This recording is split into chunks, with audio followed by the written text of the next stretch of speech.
Streaming your favorite shows in HD? No problem. Hosting a video call? Crystal clear. And online gaming? You'll have the competitive edge with our fiber fast speeds. So why settle for less when you can have the best?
The Rangers, they've got to figure out some way to flip it.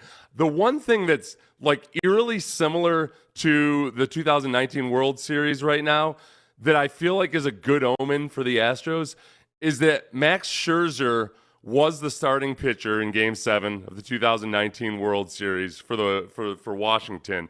He was working his way through an injury. He was having neck spasms. He ended up pitching 5 innings in that game. He left with the Astros up 2-0.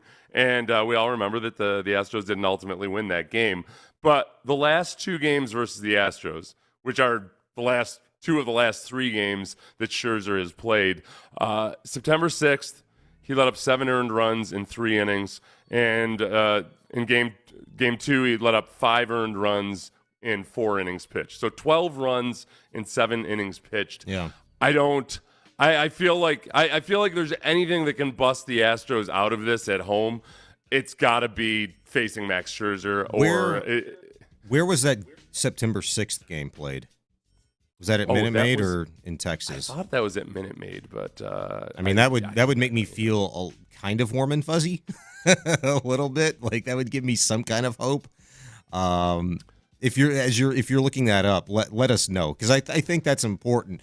What makes this pitching matchup tonight still very intimidating, for me, and I think for fans on the outside looking in at this, is the fact that Max Scherzer generally pitches very well in elimination game settings throughout the course of his career in the postseason, but just period. It doesn't have to be an elimination game. You go look at his numbers historically throughout his postseason career, which date all the way back to 2011. He's generally pretty damn good, Seth, in that he'll give you 5 gritty, crafty kind of innings, pitch well enough that just keeps his team in the game. You just mentioned it. He left the game after 5 innings with the Nationals in 2019, just trailing 2-0. A game in which they eventually, as you said, came back and won. And the difference is the Astros, you don't have that confidence in them to where if they take an early lead tonight that they're going to be able to get it done just because of this recent history, this run this season of their poor play at home. But I'm going to tell you right now, I'd take it twice on Sunday. Every single day of the week, twice on Sunday, if you gave me that same scenario tonight. Max Scherzer gives them 5 strong innings, and the Astros have a 2-0 lead with the Rangers going to their pen. I will take that all day. Well, that's the hard thing about last night that was so frustrating was that, man, everything was set up to where the Astros seemingly had the advantage when it came to the relievers. Like the Astros have been pummeling the relievers for the Rangers. Leclerc was going out there for like his 93 days. It just seemed like it was all set up to like, okay, here's where we pounce. And then Montero and Stanek happened, and they load the bases. They give the chance for Adolis Garcia to be the absolute hero. I guess that's the hardest part about last night was like it feels like that's where it was a stark contrast to last year when you had the definitive pitching advantage that starters, relievers, everything versus the Phillies last year. The last time, you had any kind of diciness in the playoffs, you had that extreme pitching advantage. Last night, they figured out a way to get the hell out of there. Leclerc had gotten himself into trouble and was able to get out of it, and then your relievers fell very, very, very short. And, Dubon let Leclerc off the hook. That at-bat by Dubon was damn near criminal. The fact that he swung at the first 2 pitches from Leclerc was inexcusable, in my opinion, because Leclerc looked rattled. Leclerc, again, for the second straight outing, looked as if he could not locate where he wanted to and didn't show anything in the strike zone prior to. And damn Smoltz, for speaking it into existence. Well, Dubon is very aggressive, early in counts, but then is able to barrel it up and damn near, if that, at bat didn't turn out just like that, though he didn't barrel one up, he hit one off the end of the bat that lined out to the shortstop. But you can't swing at the first 2 pitches. I mean, certainly they have to have a disciplined at bat in that instance, and you didn't get it. The most disciplined at bat you had in crunch time, honestly, came from the guy that you didn't think you were going to see up there in that situation, John Singleton. That was actually a really damn good at bat. Now, I wouldn't have made that move to pinch hit him there, but it was a really good at bat. I started when I was listening to Dusty's explanation for exactly why they did that.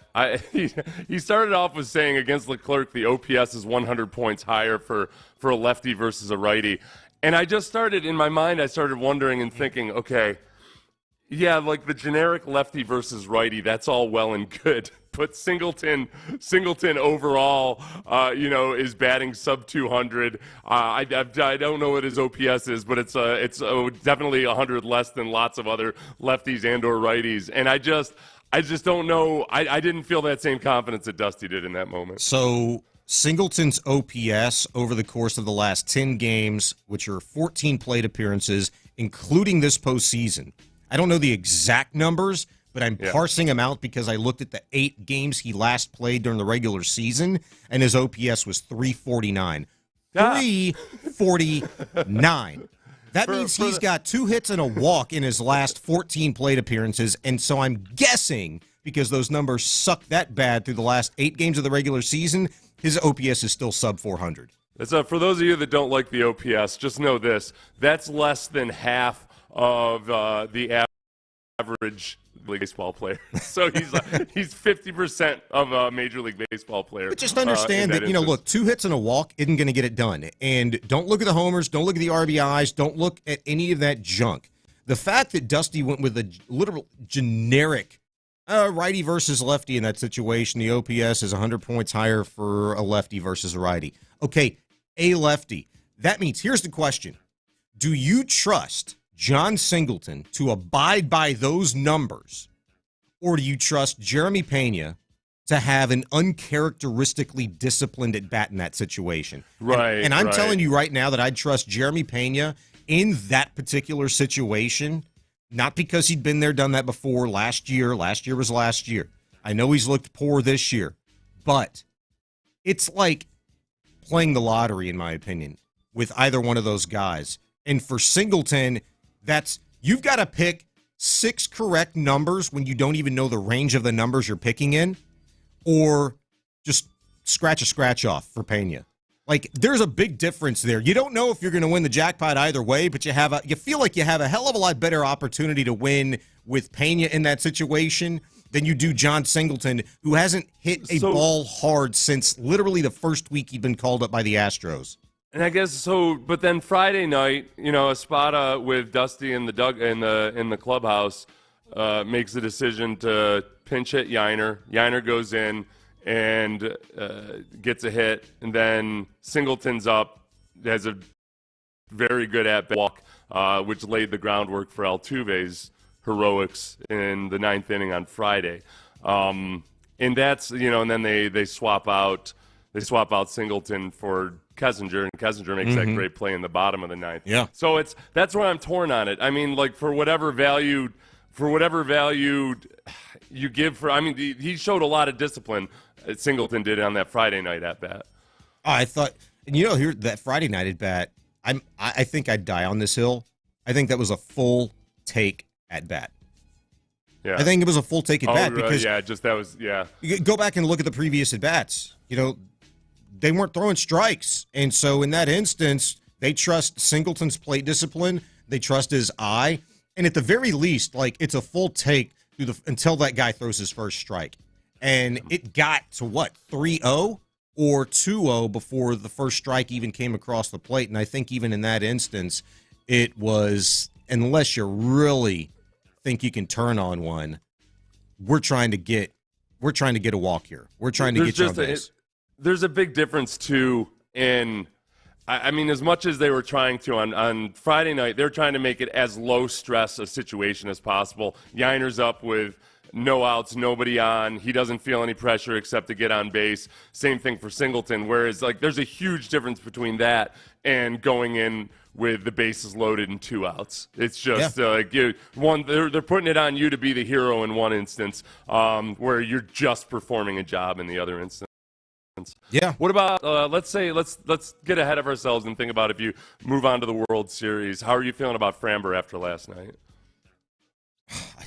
I mean, he was due for a performance, like that, which was good enough for the Astros to win a baseball game last night. I mean, I feel pretty damn good. It's amazing, Seth.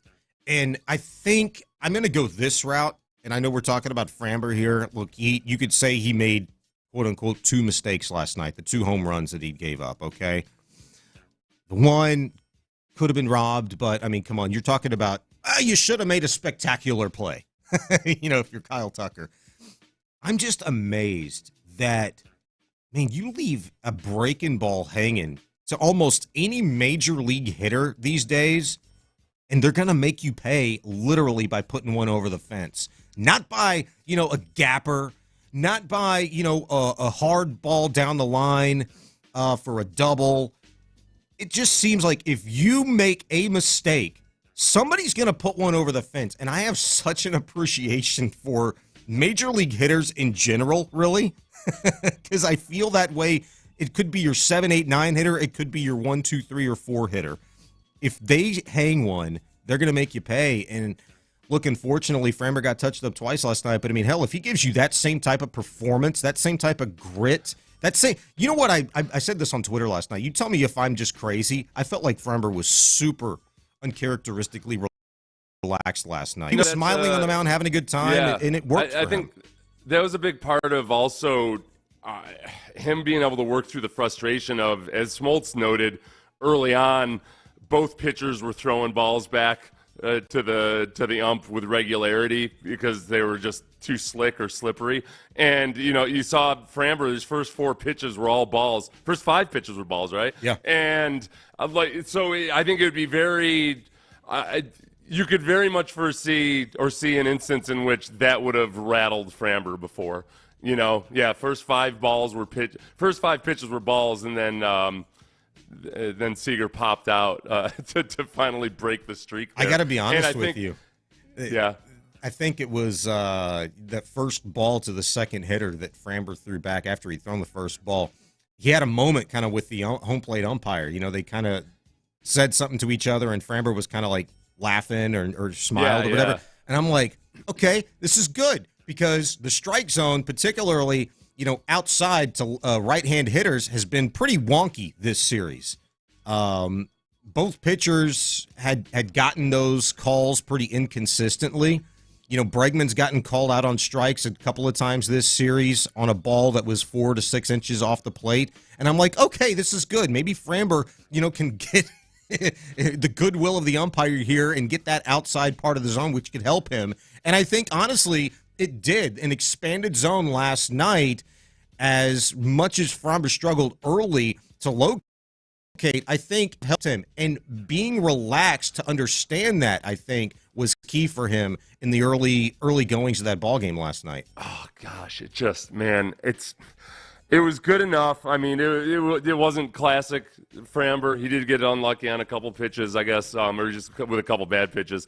But it's just that not having Presley available and getting to Montero and Stanek. Like if Framber not hitting, Seth, not hitting when you should, when you have opportunities. Right. No, I mean, there's obviously that. But if we're talking about pitching, like Framber going 6 innings could have made the entire difference in that game. It just like where you feel in your gut with all of those guys, Maton, Neris, Abreu, except for when Neris.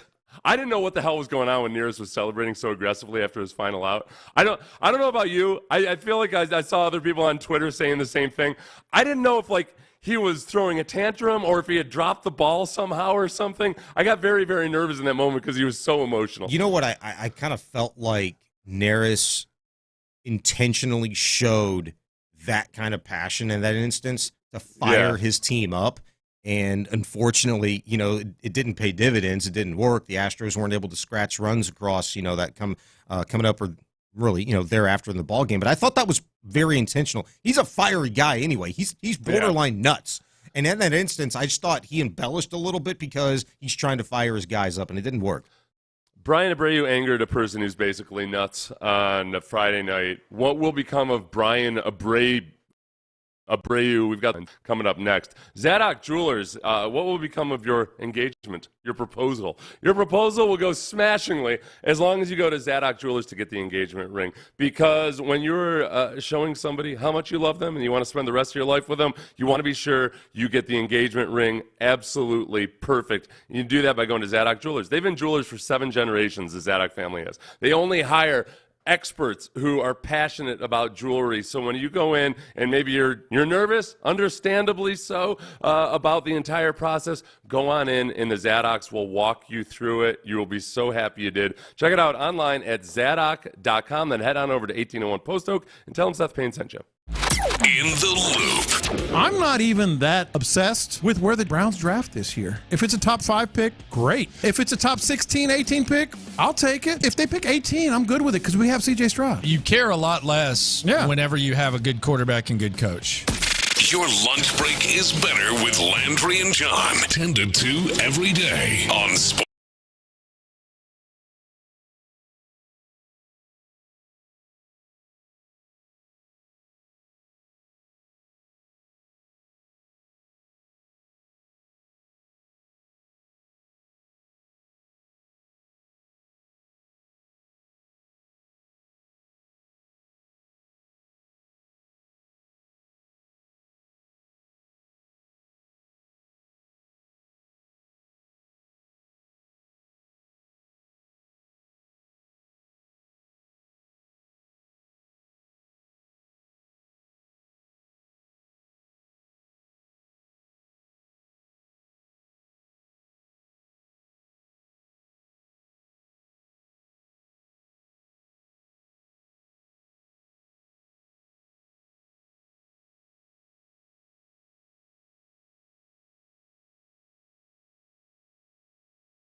find new roads.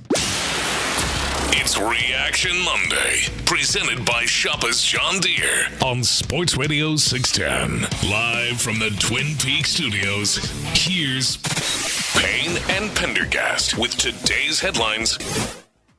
Sean Pendergast is on vacation. Filled in for him today. The big headlines from the weekends regarding the Astros, obviously, were Jose Altuve's heroics in Game 5 when up in Arlington in the top of the ninth inning. Jose Altuve did this. The 0-1. High fly ball to deep left field. Back to the wall. Altuve makes the moment again. Astros lead in the ninth. And everything was awesome for about 48 hours until yesterday evening when in the top of the ninth inning, Adolis Garcia of the Rangers did this. Bases loaded, one gone in the ninth. Stanix 1-1. He is thrilled on a line. Left field and gone. Adolis Garcia makes his statement. And the Rangers have their sights set on Game 7. Well, it wasn't the train tracks, but it was special. And it obviously wasn't great right up until that moment. At that point, Texas had been leading 5-2. They end up beating the Astros 9-2. The series is now tied. There will be a Game 7. Sean, the sweetest sound in all of sports or something like that, right? Game 7, except when the Astros are 7-21 at home in their last 28 games at Minute Maid Park. That's the one thing that you can't outrun, you can't escape it. And the fact of the matter is, we as Astros fans also understand very, very well that it is possible to win a 7-game series without ever winning a game at home. And that's what the Rangers have set themselves to. It will be Max Scherzer, who is also the starter in that 2019 World Series for Game 7 at Minute Maid versus, excuse me, man. Yeah. Get some water, Seth. Get some water. It's the most exciting. Versus Christian Javier. It's the most exciting. I was just going to say, but let's be honest. It's the most nerve-wracking because you know how they've struggled at home. And Max Scherzer, Christian Javier, if you're being honest as an Astro fan, you are incredibly nervous about, I think, what you could get this evening from Christian Javier, and in the prospect that you may not have Brian Abreu as a part of this bullpen tonight for the Astros, potentially. Yeah. That scares you what you have in relief potentially behind Javier if, in fact, you have to go with guys like J.P. France, Hunter Brown, Phil Maton.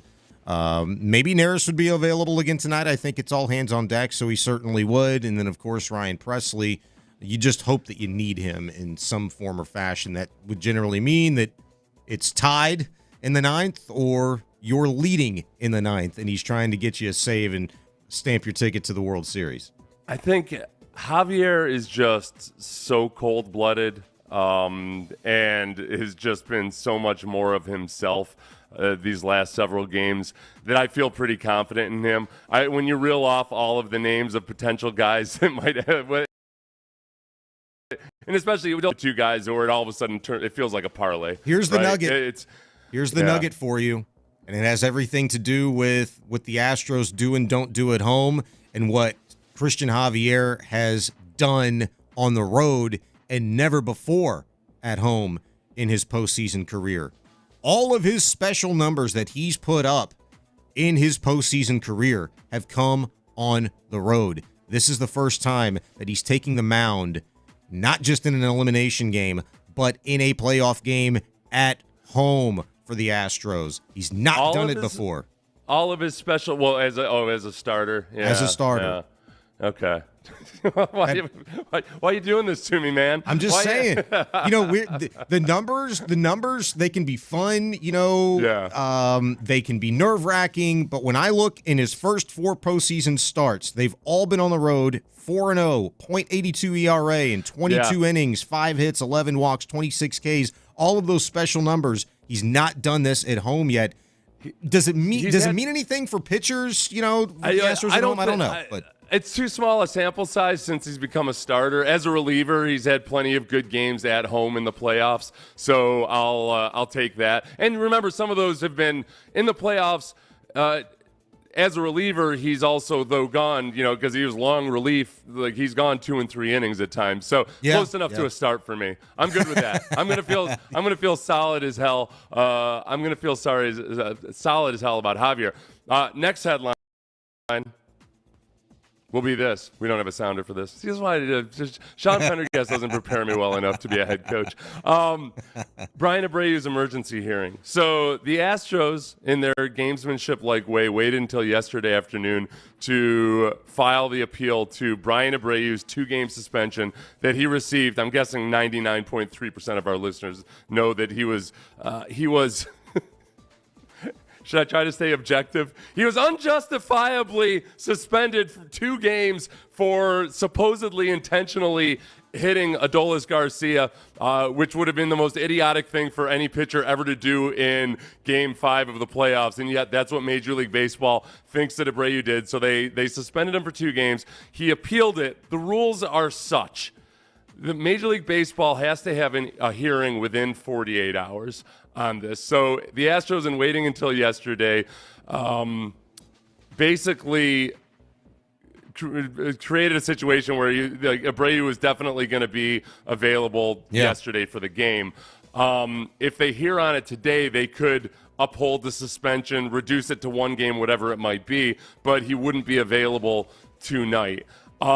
We'll talk about this more in the next segment, but basically as it stands right now is the hearing will be sometime within the next 36 hours. If his suspension is upheld or reduced to a game, he could still be required to serve the suspension this postseason. As they said on the broadcast, I believe they said it on the broadcast or the postgame last night, no player had a suspension during the playoffs. He hasn't been levied and served it during the playoffs since 1988. Yeah. So that's incredible. This for something that is clearly this isn't Abreu going and punching somebody in the face or something where it's clear cut what the intent was. This was Major League Baseball saying, oh, sure, yeah, we totally felt like the Astros in that instance were going to all of a sudden take extreme offense to somebody pimping a home run and put a guy on base while they're down 2 runs. I have to feel it's in play that they just strike down the suspensions completely. Ooh, I don't know. I think that's an interesting thought. That's really a question that I was going to ask you. Is there a possibility they could just nullify everything, right their wrong, and not suspend Abreu at all? There's keys that. There, yeah. We've got a lot to gnaw off on the bone on that one next segment. Yeah, we'll get into that at 7 o'clock because there are a lot of different ways. And just to talk about the injustice of it, all these bastards. So, college football. University of Texas beat the University of Houston, as people would have expected, but it was much, much, much closer than you would have thought. Texas wins 31-24, but they rolled out to a 21-0 lead about 20 minutes into the game. Houston, through a slew of really big plays that Texas has had an issue with this year so far, ended up with a chance they tied it and then had a chance to tie it again in the 4th quarter, but there's a very questionable spot on a 3rd and 1 rush that set up a 4th down. It wasn't no question that he got the first down. That was one of the worst calls I've ever seen. Yeah. So it's a shame for U of H not being able to pick up that upset. Texas avoids an upset, obviously. Other big news, not news necessarily, but fun, was C.J. Stroud was on College Game Day because they were up at Ohio State. Let's evaluate real quick how he did on his picks. Here's C.J. Stroud on USC versus Utah. I definitely think that USC's offense, after a tough loss, will come back, be better. Definitely will protect Caleb better, but I think Caleb will get the ball out of his hands because that Utah defense can suffocate you, and they do a good job by swarming the quarterback. They don't have one dominant pass rusher, but they rush as one, which is really tough as a quarterback, especially scrambling, because they'll contain you, man. So I'm still going to go USC, but I think it's going to be a hell of a game. How many yards you throw on Utah for? 500 and something. They're tough. They're swarming. Yeah, Utah ended up getting 3 sacks in that game as they beat USC 34-32. So he wasn't right on the pick, but he was right on the character of the game in some respects. Here's Pat McAfee and C.J. Stroud leading into his prediction for Ohio State. I think this is another step on the road to a natty for the Ohio State Buckeyes. I like Pat, man. I like Pat. You already know I'm going with, man. I'm going with the Buckeyes. I think this game always comes down to third down and red zone. And I think Coach Day has done a great job with Kyle slowing him down, catching his rhythm. And then we get Mayan back. We get Mecca to help out Marv. Then we get Trey. A lot of big time. And then, like you said, Coach Knowles is going to go crazy on defense. I've seen that every day in practice. Drew Allen's going to have a tough time trying to pick protections to pick everything up. So, man, I'm going with the Buckeyes. I think we'll come out with this thing a little early, man. I definitely think our defense is going to maybe even go with a shutout. So I'm definitely going with the Buckeyes, man. Wow. LC? It was wrong on the shutout. Ohio State beats Penn State 20-12. Correct about the defensive nature of the game, I suppose. And I thought like a pretty good job, right? Pretty good job on camera on that panel. I thought he was fantastic. Yeah. You know, and he's gotten more and more comfortable in front of a microphone as, you know, the season has gone along in the NFL, like his appearances, you know, that he has to do every Wednesday. And even after the post game, you're starting to see more and more of his personality, you know, come out. And I thought that was a perfect setting for him last night. Yeah. So it was nice to see, morning. and it was nice, wholesome. He wasn't off in Mexico during the bye week like Tony Romo might have done with what's her face back in the day, or Britney Spears. Was it with Britney? Who was he with? Oh no, he was with the other one. Britney Spears, Jessica Simpson. Yeah, Jessica Simpson. That's right. I don't know which would have been worse, right? Like I feel like if he had stuck around with Jessica Simpson, I don't think she's had the same amount of drama in her life. She wasn't as successful long-term musically, but yeah. So anyway, Brian Abreu, his status, is it very much in doubt tonight, or is he going to be in the clear? We'll discuss that next. The status of your new home. You want to build a dream home, but you're trying to figure out which builder to go with, and it can be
he is now suspended from the playoffs, but which I guess hurts for moral support. Is that just because he was out?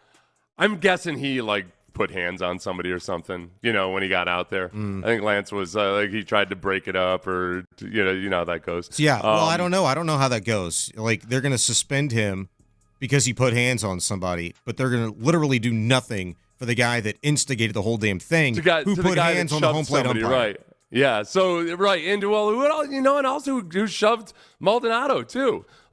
I know baseball. You pointed this out earlier. Baseball might have a case as far as Garcia shoving the ump. The ump isn't supposed to actually put his hands on the player either if he can avoid it, so that might just be, he was fined for it, but ultimately is not suspended, whereas Abreu was suspended for 2 games. This was the other part of it. Look, there's bad blood between these two teams, but they've played games in the interim since the last incident. They've played games, obviously, with no big issues or anything. Yep. But the curious thing about it was the fact that Garcia goes after Maldonado. You get plunked by a pitcher, the standard baseball rule is to go after the pitcher. He turns immediately to the catcher. Without Maldonado saying anything, we watched his lips.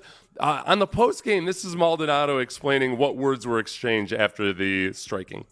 Martin, you were right in the middle, of course, with the brawl, with the benches clearing. What did Garcia say to you after he got hit by the pitch? No, he said, not like that, and I said, bro, it's 2-0 game. We don't think hit nobody.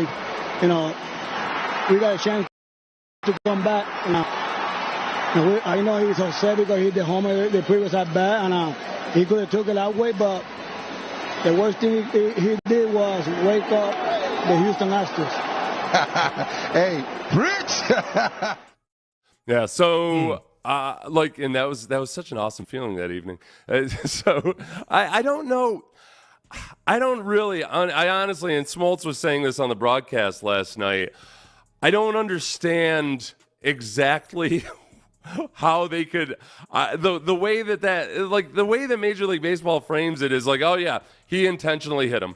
That's the way they do it. It's just that that's the standard. If you're not saying whether there's a really good chance or anything like that. They're just saying definitively, oh yeah, he intentionally hit a guy that you're going to try to pitch inside anyway. Yeah. On when you're down by 2 in Game 6 of the ALCS. I'll die on this hill. Just like everybody else in the Astros clubhouse probably would do the same. There's no way in hell he hit Adolis Garcia on purpose. One, we don't have to go through the whole thing. It's just baseball logic. But you can't tell me that the guys in the bullpen aren't watching this game unfold and they see Yordan Alvarez brushed back not once but twice the inning prior, and aren't thinking to themselves, you know what, we've got to reestablish dominance on the inside part of the plate, and it has to be with Adolia. That's one, how you pitch him up and in, and I don't care where Maldonado was set up, because there's a disparity on where Maldonado said the pitch was supposed to be versus where Brian Abreu said the pitch was supposed to be. Maldi was saying it was going to be up and away, and Abreu said it was supposed to be up and in, and, it just leaked. So regardless, even though they're not on the same page, maybe Major League Baseball is looking at that and saying, yeah, okay, there's something there, and maybe that proves our case a little bit more. But you can't prove intent regardless of your pitcher-catcher not being on the same page. That happens in and of itself all of the time. And there is, and as many people are pointing out on the text lines, various times where, Astros players almost take one to the face like Altuve earlier. Yeah. Dubon in the next half inning and his first pitch almost takes one in the face. He has to remember they cut back late from commercial. At least I was watching on YouTube TV. They cut back late from commercial, and you just see Dubon reeling backwards out of nowhere. That is right. Yeah. It's so and that's the part that's so frustrating is that I like Smoltz and so many other people have said, if Garcia just glares at the pitcher and runs to first base, nothing happens. There's nothing. They completely warnings and that's it. I agree. This is like letting a toddler's temper tantrum dictate how you discipline your child, Yeah. or how you handle. You know what it is? It's like when one toddler comes crying and saying that another toddler hit him. You don't believe the toddler. You're like, well, Right. I'd love to check the nanny thing. Like, I can't just take it at face value that you weren't involved in this somehow. Right. Well, like, it's just, you just have no idea what the toddler is actually, if they're telling the truth or not. You don't let that dictate how you discipline or don't discipline the other child. 100%. My God. 100%. Now, don't take my parenting advice, but, watching my boy with, my niece, they're 3 and 5 years old. My first question, regardless of who comes up to me first, is, okay, what did you do to get that? Right, yeah. Oh, yeah, I saw my two nephews, like, last weekend. Yeah, the younger one, I'm watching him. He goes up and he tries to push his older brother off of a toy. The older brother pushes him back, and the younger brother comes and he Adolis Garcia's it. He's just screaming and crying about this injustice and how awful it is. Plus, just like Adolis Garcia, instead of going to the proper person, he goes to me instead of his own father. Because I think he thinks I'm a sucker or something. Yeah, you're a softie. That's what he did. He played Major League Baseball for a sucker, Adolis Garcia did. And I swear to God, it also had something to do with how muscular he is. Like, there's some, intimidation factor there or something where the umps are kind of like, well, we can, let's look around here. Like, thank God Brian Abreu's not in this because that's a big dude. You say that, but in the same breath, I'm telling you that home plate umpire wasn't intimidated by Adolis Garcia's size because he's the one that initiated the contact with Garcia. I mean, it's his job to try to, squash it, but he put hands on Garcia first, which is where I think Major League Baseball probably gave him a little bit of a tongue lashing after the fact because it turned out to be so much more. But I think they probably feel like he put him in a bad situation, Major League Baseball does by, hey, man, you can't touch the players like that. I think he plays tonight because if they're going to have the hearing – they got to have it within 48 hours. They're either going to wait until tomorrow morning, or well, they said they weren't. Did you hear the report? They said they were going to discuss it. I guess did they say they were going to deliver the ruling tonight? On the post-game show last night? I think the report was via Ken Rosenthal that Major League Baseball was going to have a decision before the first pitch of tonight, and that's when Big Papi last night was like, "Wait a minute, hold on." Why the hell do you got to take it all the way up to the first pitch? Why? You know what your decision can be by noon today. Why don't you give the Astros an opportunity to make an adjustment? Yeah. I mean, that would include before the first pitch if that's what they do. I think that Major League Baseball doesn't want to make a decision on this if they don't have to. So they're going to I think they'll – if they reduce – if they're going to give it before the game, if they reduce it to one game, it would have to be today. Yeah. They can't reduce it to 0. It's going to happen, Seth. Here's my. So he's gonna be suspended for this game. You think? Absolutely, 100%. And here's the question before we even. I just think that, but let me ask you this question: if you think there's any chance in hell Major League Baseball still gets this right, they ruled to suspend him for 2 games. He appealed late. He's either going to be canned for tonight's Game 7 and or World / the opener of next baseball season. That's the situation. And so if Major League Baseball gets this right, they either wipe the suspension altogether and allow him to play tonight, which I think is like a 0.01% chance possibility. Right, I would have felt better about that being the case if, in fact, Abreu did not have to be used last night. We did. I think, the suspension next season makes the most sense. It's since 1988 since anybody's been suspended and served it during the postseason. We saw it with Hughley. Remember, Hughley got suspended, against the Dodgers in the World Series, but he served that suspension the next year, and that was over something that he definitely did. Hughley definitely did what he did, and they suspended him for it. Whereas with Abreu, it's much murkier than that. So I think he plays tonight. He gets at least 1 game suspension and he plays tonight. Man, that's crazy. I don't recall the Hughley situation, but when he did the thing with his eyes. Oh, that's right. Okay. Well, I don't know. Here's how I feel. 1988 was the last time, at least according to the broadcast. I get you, but here's my caveat to that, at least a question. Okay, so not since 1988. Well, that just means that nothing transpired over the course of the last 35 years to warrant that being the case. But I'm telling you, and you may not like this, objectively, if you do something to warrant a punishment within a series, you should be punished within that series. Mm-hmm. And I know it doesn't bode well in Brian Abreu if part of the suspension is upheld and, okay, he's suspended 2, they hear the appeal, they trim it to 1, that means he's done for tonight. I don't disagree with that. I mean, if you're going to levy a suspension, but they do generally operate by precedent in these situations. Like whether you believe it's right or not, like the precedent has been apparently to like always push it off until the next season. So that's the part where like whether you think it's right or not, I think that's probably what they would abide by. Yeah, that's fair. Unless they're they've done I wonder what happened in 1988. Yeah, it was crap, I can't remember what it is. Was that the Dodgers? I have zero clue. I don't know. To cleanse the palate a little bit, this is the Rangers radio call of Altuve's home run on Friday. And just pay close attention to the details of this Rangers broadcast professional. 8 home runs here for the season in 10 games. The 0-1 pitch swung on and a high fly ball to deep left field. Going back is Carter to the wall. He leaps and he can't get it. It's a grand slam for Altuve. And the Astros lead 6-4. It's not a grand slam. It was a 3-run homer. It was a gentleman's grand slam, as you called it. 5-4 at that moment. I get details wrong with the best of them, and by that I mean with the worst of them. But you're a play-by-play guy. You're supposed to be better than that, especially with something as big as and the actual score of the baseball game.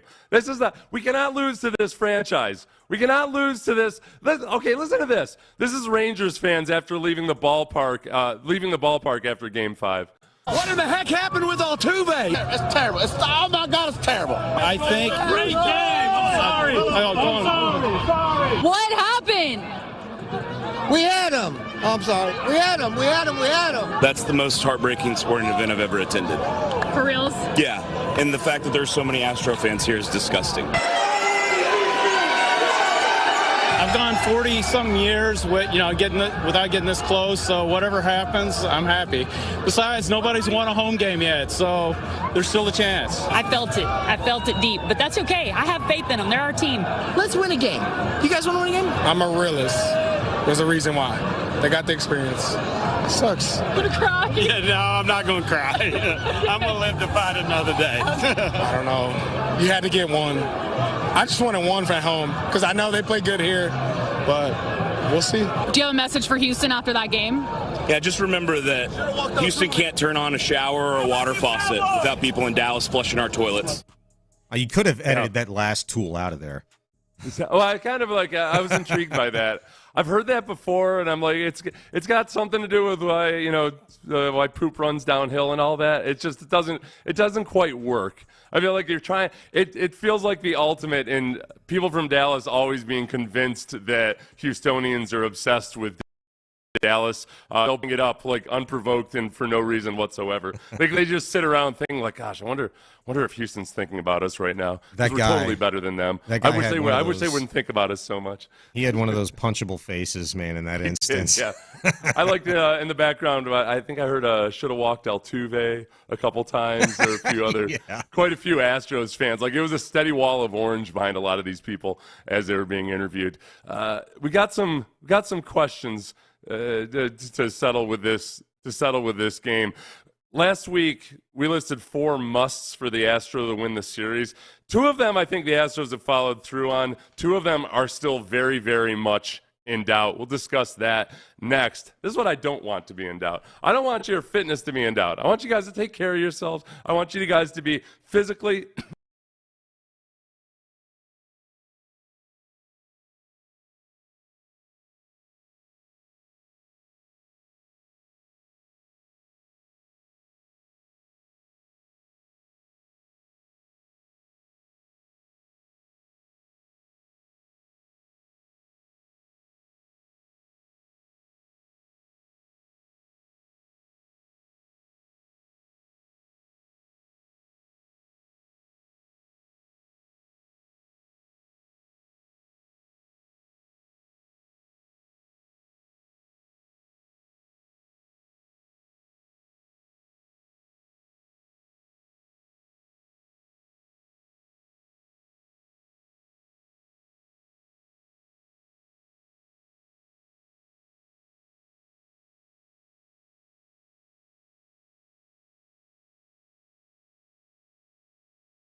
1,000 active clients today. The market has spoken. Call D&M Leasing before you buy.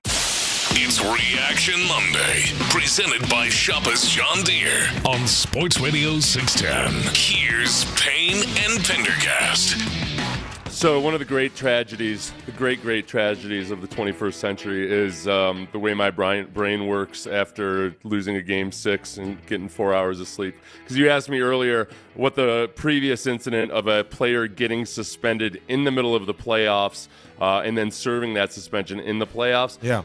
So the last time was in 1988. I could not remember it, even though I just read the article right before the show. It was the NLCS Dodgers versus Mets, and Jay Howell was pitching in the bottom of the eighth.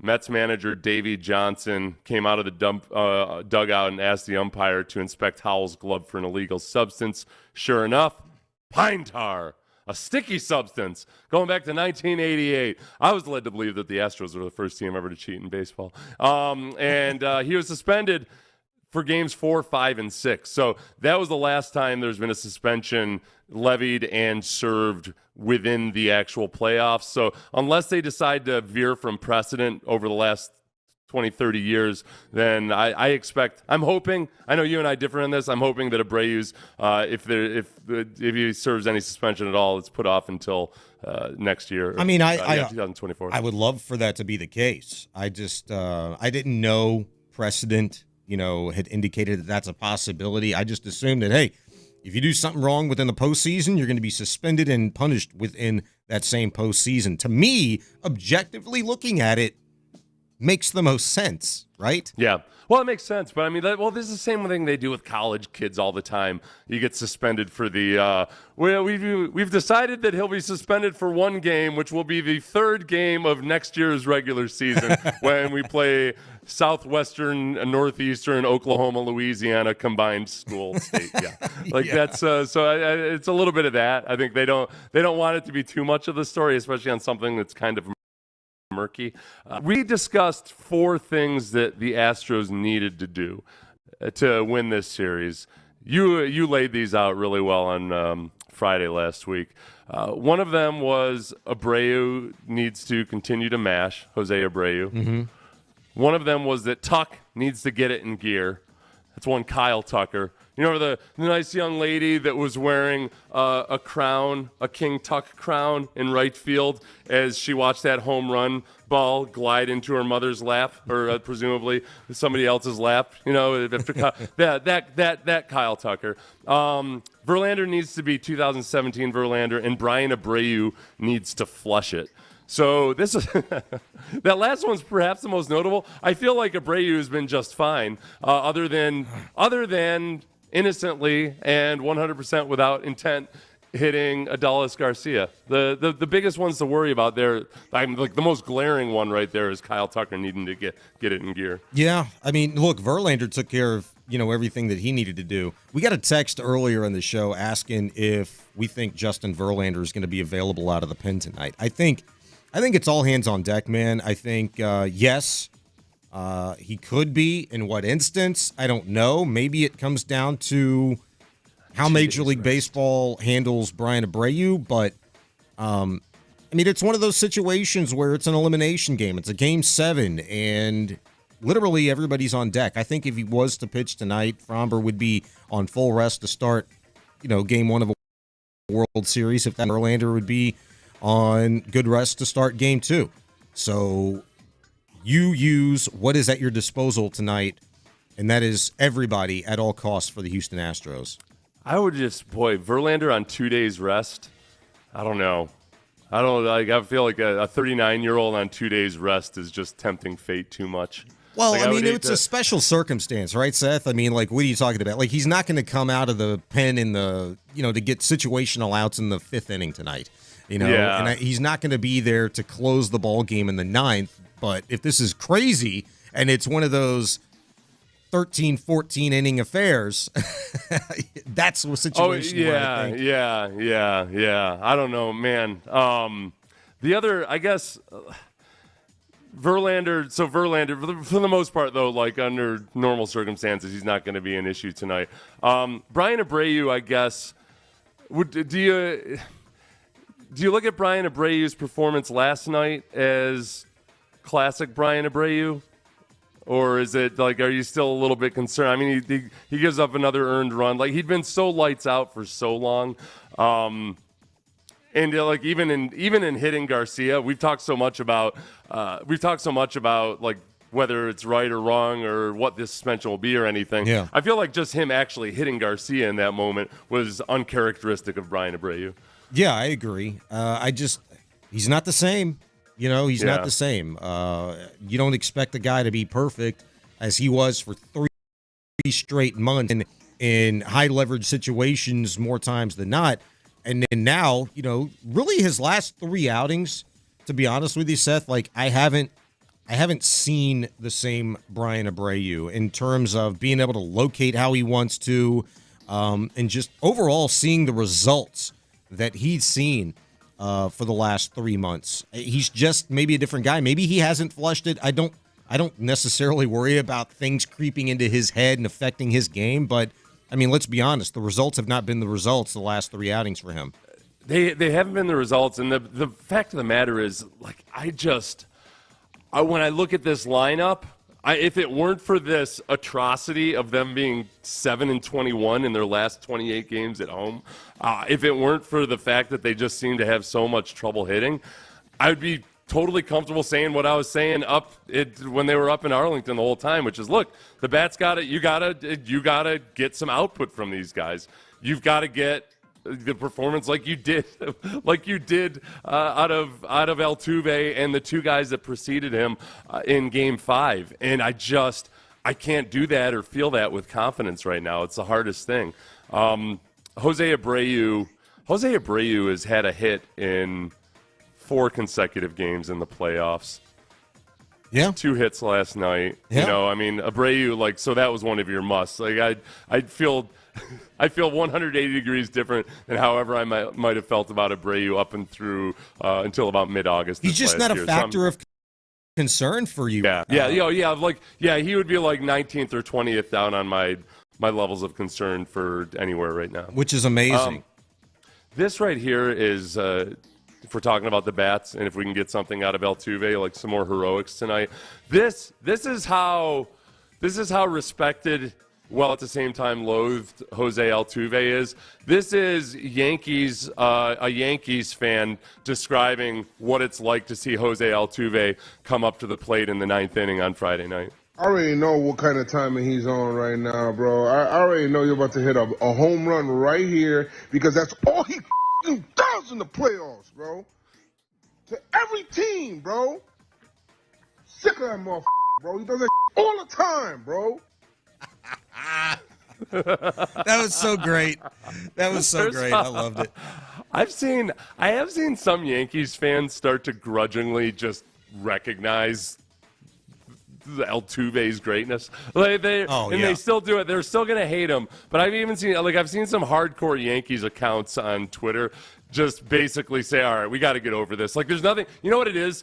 I think there are a lot of Yankees fans looking at their current state of affairs and saying, like, all right, we got to stop living in the past. No matter what we errantly think about what happened in 2017 through 2019, it's not the issue right now. And if we continue to be obsessed with this little guy who just destroys us and rips our hearts out, then we're focused on the wrong things. They came out of the woodwork last night, though, after the Garcia home run. It was like, now you know what No, we don't. This series isn't over. You see those negative bastards, and they're stuck with the same manager and the GM for the next 3 decades of their lives.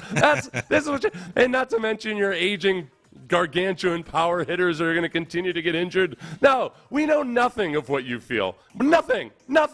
And your 20-year-old Yankees fans don't know a damn thing about greatness. There you go.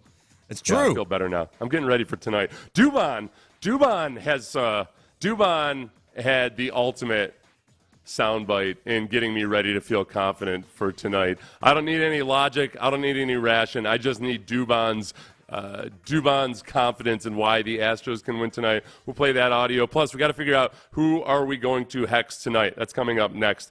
Johnson Fitness and Wellness. Do the opposite of hexing yourself. You don't want to hex yourself. You want to be You want to be healthy and beautiful and happy for the rest of your life. That's what you get if you take care of your fitness. Because it's not just your physical fitness, it's your mental fitness. Working out regularly is one of the best things you can do for your mental health. It's been shown time and time and time again.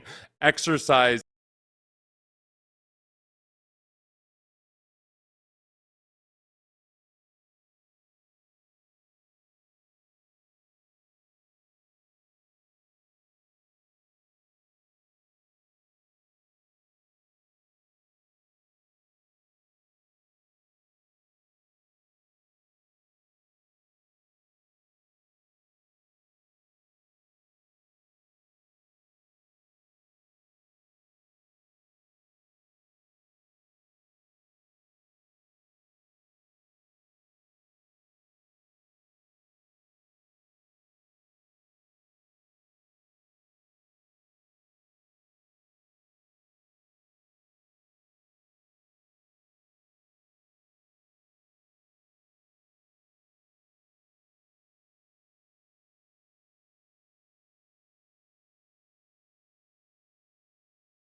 now than ever before. Call D&M Leasing today. It's Reaction Monday. Presented by Schneer on Sports Radio 610. Live from the Twin Peaks studios, here's Payne and Pendergast. All right, everybody, send in your suggestions for who we're going to hex. We'll do it before the end of the segment. One of you wants to hex Sean Pendergast for being absent on such an important weekend. I know. Blame the NFL schedule makers, because he has a standing commitment every year to take a little mini vacation with his wife during the bye week for the Texans. So I don't think. Yes, see, if the Astros lose, it's 100% Sean Pendergast's fault for such terrible timing of a vacation. I feel like the hex is not as strong without him. Damn semi-hexes. That's not true. Sean bled on the floor here before he left. He opened up a vein and bled out on the floor. It's based on nothing, like no mythology or anything. We just decided like maybe that was the sacrifice the baseball gods were looking for. This is all not a whole lot of science on this one. But text in 713-572-4610. All right, your gut is telling you that we should. Well, okay. For complete transparency, your gut, Sean Bajani, who's filling in for Sean Pendergast, your gut was that we should hex Max Scherzer, which does make sense. That 100% makes sense. We have found that you have to be very careful in hexing a pitcher because it's just too easy. It's almost like asking the genie for unlimited wishes. It's like, okay, you can't use your wish on unlimited wishes. Those are just the rules. So pitcher all the time, or it starts to lose its effectiveness. And we've already done that. That's fair. Yeah. I get it, but I know you're not going to let me do it. It's a rule, but I'm going to tell you why it'd be a good idea to keep this in the back of your mind throughout the ball game tonight, or at least leading up to it. To me, if Scherzer has a bad outing, then that sets up perfectly for what not just the Astros have done well when they score first in ball games this season, but what every other team in the postseason has done this season. If you get to Scherzer early and you stretch their pen early, it bodes well. Teams that score first this postseason are 24-9. Teams to out-homer opponents this postseason are 19-3. Oh, so the double hex, like the hex that is Scherzer already, he's already hexed himself with his performances against the Astros. He's given up. In his last 3 games, he's faced the Astros twice. The one in the regular season was up in Arlington, but in those games, he's let up 12 earned runs in 7 innings pitched. Yeah. 7 earned runs in September, 5 earned runs in his 4 innings the other day. But the caveat to that is he's really good in elimination game settings, and he's really good, period, in the postseason generally, in doing well enough to keep his team in ball games. Even the one you referenced back in 2019 when he was with the Nationals. I mean, he pitched 5 innings of, get me over baseball, and he left with neck spasms. He had neck spasms at the time, too. Yeah. And he left with deficit, and his team ended up coming back and winning, obviously. Okay.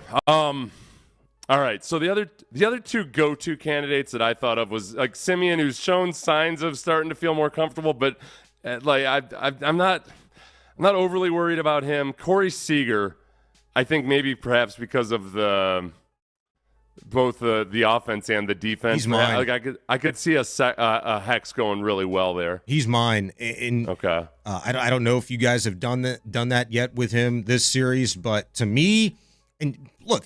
You guys watch the baseball games. I mean, you listen to the broadcast every single night. The damn broadcast team says, Seager, he's the one guy you can't let beat you. And I know he's hitting like sub 200 this series. Yeah. It doesn't matter. It does feel like a big time moment is like on the precipice when he's in the batter's box against the Astros. And because he's the one guy that you think you can't let beat you, that has to remain true tonight. You can't let that guy beat you. I mean, look at what you did to Garcia in the 4 previous at-bats before he, stepped on your throat last night in the 9th inning. You struck him out 4 times. You got in his head. At least you have to feel like you did. And tonight, you have to continue to execute against Corey Seager, especially with men on base. We've already hexed Young. A lot of people are mentioning Young. But boy, the by far the leader in the clubhouse so far is Adolis Garcia. I'm kind of with Adolis Garcia. I'm kind of like I am with Scherzer. I expect Adolis Garcia to keep hacking away. Okay?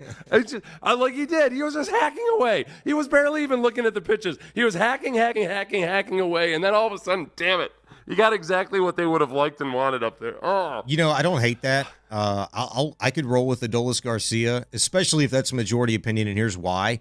Yeah. Because of last night. Last night, the fact that you're going to a Game 7, coming off of one of the most thrilling victories in Astros history, Game 5, you have to win this series for Game 5 to mean something, in my opinion. Mm-hmm. You have to win the series. I mean, Game 5 still, if you're making lists, then Game 5 is going to be in a top 10 list of one of the greatest moments in Astros postseason history. It just will be. I get that, but for it to really mean something, you got to win the damn series. And right. So you let Adolis Garcia at least prolong that possibility from occurring with his heroics in the ninth inning last night to preserve the lead and the win. You can't let him be that guy tonight. I think the other thing too is when you were talking about the various options that are available tonight. If Javier needs to go out early, JP France, Hunter Brown, like those two guys have been very bipolar this year, with JP France reeling it back in as of late, and Hunter Brown too. But still, it starts to feel more and more like a parlay and more like a crapshoot. The more names you got to throw into the mix right there. Sure. And hopefully Presley will be fine. The Adolis Garcia having a shot at multiple different guys is what makes me nervous. Like just like as it was last night, where he's hacking away, but then all of a sudden, Montero and Stanek come up in that inning, and it's a whole different deal. So I'm gonna put the hex on Adolis Garcia. So Ben, put that down in the book of hexes so we can monitor and track this thing. And it doesn't matter. Like there's no if Adolis Garcia bats, if he's 1 for 5 tonight. It doesn't matter as long as the one isn't a home run or isn't a critical play or anything. I fully expect that overly muscled freak who intimidated the umpires into ejecting Abreu and leading to a suspension for Brian Abreu.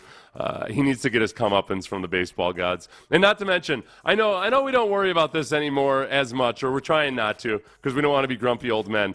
But like the Astros were not going to plunk Adolis Garcia for stomping his way halfway to first base and then emphatically throwing his bat down. But it needs its comeuppance from the baseball gods. I feel like there's still at least a few old school baseball gods that are upset themselves about that home run. Let me ask you a question. Okay. Tonight, are you starting Michael Brantley in left field? Oh, man. Okay, so he hasn't played a game. He hasn't played back-to-back yet. Yeah, he had a diving catch yesterday. Remember, in game 4 he had that diving catch and they didn't start him because of that. That was on his shoulder. Last night it was on his legs, and it was a really nice slide. But it was smooth. It was really smooth. It didn't look like anything that might. I'm asking maybe not necessarily as much for Michael Brantley, but maybe more for Chas McCormick. And all right, if it's like either or, I'm going with Michael Brantley. So from what I've seen from him this series and the quality of at bat that you're going to get from Michael Brantley in 10%, hell, if he's 70%, if that dude says I want to be in the